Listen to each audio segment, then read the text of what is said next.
Se você tosar uma zebra, não deixar nenhum pelinho, será que as listras nascem no mesmo lugar? Ah, mano, que raio de pergunta é essa?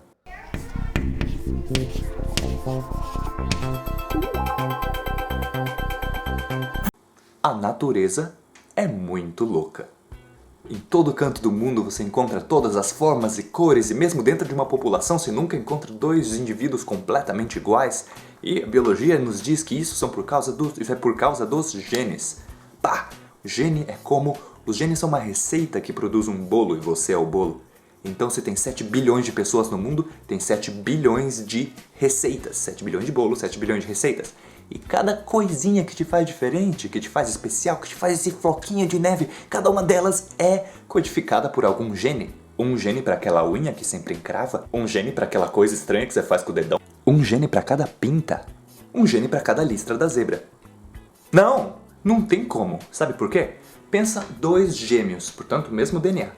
Só que um vivendo no Mato Grosso e um no Alasca. Cada um deles vai ter uma alimentação completamente diferente, um clima completamente diferente, e ao todo eles vão desenvolver um monte de micro diferenças que vão fazer eles acabarem sendo bem diferentes. Então não é só a receita que faz o bolo, tem todo esse processo no meio.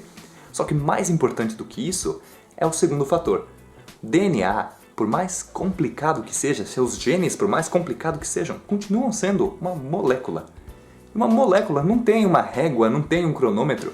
Não é como se ela pegasse o mapa e falasse: opa, eu vou fazer vai ter uma pinta aqui, ó, o leopardo tá aqui, a cauda tá aqui. Não! Uma molécula não tem informação, assim, espacial, temporal. Então, como que ela faz pra, sei lá, fazer nascer um braço de um lado, o braço do outro lado, sair pelo embaixo, só que só depois dos 12 anos? Não tem como. Mas tem que ser como. Afinal, isso acontece. Então como é que a gente faz pra entender isso? Como é que uma coisa que não produz padrão espacial, que não tem informação espacial, pode produzir um padrão espacial? Bom, isso fica para o próximo.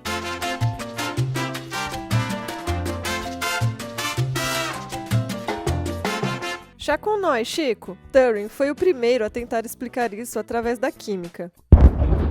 A mente nebulosa de Turing pensou em duas moléculas, melhor, dois agentes químicos, um interagindo com o outro, um deles agindo como ativador e o outro como inibidor.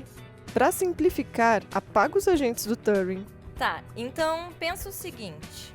Imagina um gramado cheio de gafanhotos.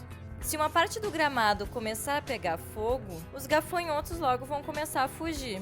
Conforme eles fogem, os gafanhotos suam, deixando a grama molhada. Tá, tudo bem. Você pode imaginar que é xixi ao invés de suor. Mas o importante é a grama molhada. Agora, imagina olhar esse gramado de cima. Vão ter partes queimadas, completamente consumidas pelo fogo, e partes intactas, porque os gafanhotos chegaram ali primeiro e deixaram a grama molhada. Conforme o fogo e os gafanhotos continuam avançando, esse padrão vai se espalhando e se espalhando. Esse é o modelo de reação-difusão. O fogo é o ativador e os gafanhotos, o inibidor. É como se fosse um predador e sua presa. Por causa de como eles interagem, o gramado que antes era uniforme passa a ter um padrão, que pode ser listras, pintinhas, ou pode ser até bem complicadinho. Dá uma olhadinha nesse aí. E assim é o padrão de Turing. Se correr o bicho pega, se ficar o bicho come. Tem que dar tchau pro Chico. Tchau, Chico! Falou, Chico! Tan, tan, tan, tan, tan, tan. Muito obrigado, Tina e Mila! O Turing, que também foi um dos pais da computação, veio com esse modelo sensacional em que esses objetos, moléculas ou agentes que não têm nenhuma informação explícita sobre espaço ou tamanho podem aí, através de como eles se espalham e tudo mais, podem produzir padrões espaciais até que bem complexos. E o mais legal é que se você combinar mais desses agentes, então o ativador, o inibidor, o mediador, o gladiador, Não! Se você combinar ainda mais agentes, você consegue padrões ainda mais complexos. Só que, novamente, tem dois probleminhas. Primeiro, o Turing provou matematicamente que isso pode acontecer. Isso é diferente de observar isso na natureza. Até hoje tem muitos cientistas lutando para ver se tal e tal moléculas são bons candidatos a ativador e inibidor. Então eles olham, esse aqui tem cara, esse aqui deve ser, tem esse comportamento certo, enquanto outros não, esse aqui não pode ser o Turing, tem que ser outro mecanismo. Mas tudo bem, o Turing fez o trabalho dele, ele provou que isso pode acontecer, inspirou um monte de biólogo a ir lá e buscar, ver se esse mecanismo que ele propôs funciona. Beleza.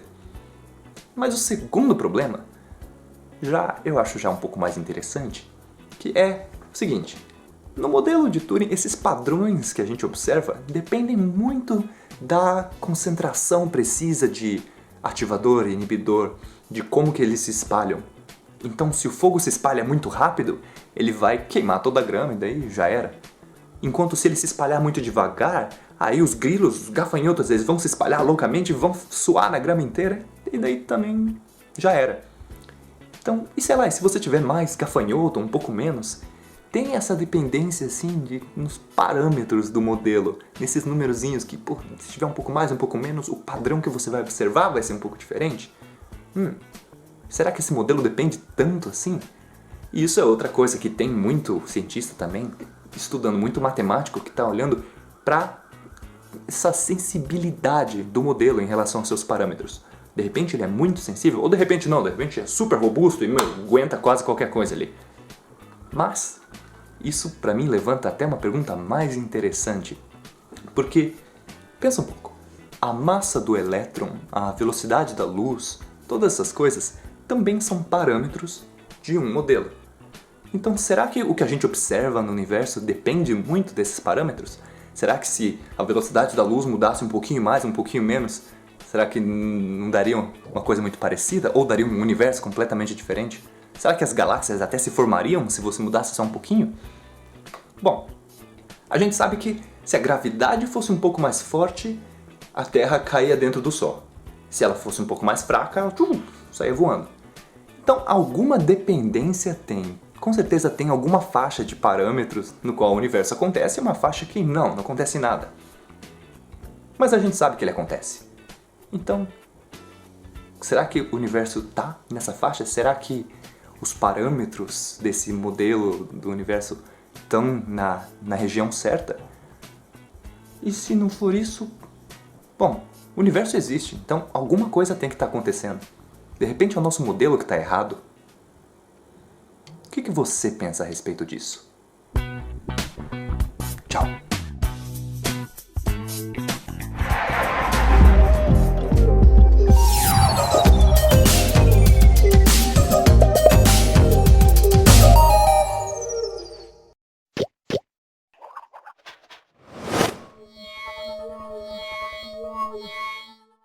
O ativador, o inibidor, o mediador, o gladiador, o colaborador, o trovador, o espectador e o telespectador, o numerador e o denominador, avassalador, enlouquecedor, inovador, apagador.